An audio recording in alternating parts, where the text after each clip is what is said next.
call me a boy or a girl. I've been flipping back in between this whole time saying like he and she. A lot of times like gay people afford like refer to she as like they're like, oh, that girl, whatever, you know.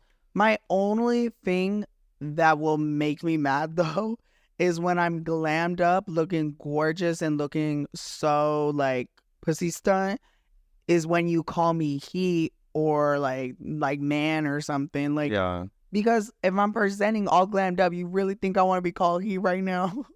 Don't out me and do me like that. Like, keep the fantasy, you know? Yeah, I guess I think it's also like hard for like fans to know, you know, like, okay, so you're in and out of drag or whatever. Where I was pretty much saying like, you know, if people see you in drag and maybe they don't know how to show that what you're identifying as, you're like, they should know I'm presenting as a woman.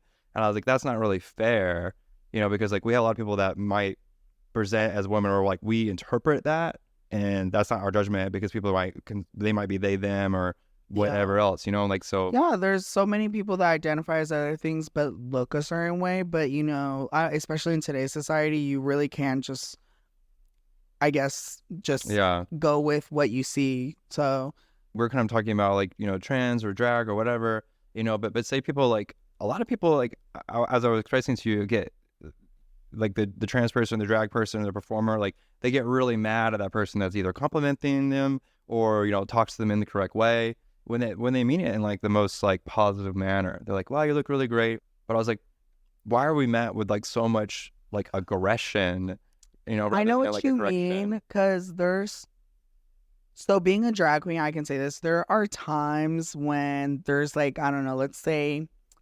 Ashley, and she's really drunk and she walks up to me, she's like, wow, you look so good for like, wait, you need to do my makeup. Yeah. That's annoying. But they don't mean any harm, but super it's the way they say it and the way they come out, like that it's rude, and it's like, ugh. But they don't mean that way. They're literally trying to like compliment you that you're better than them.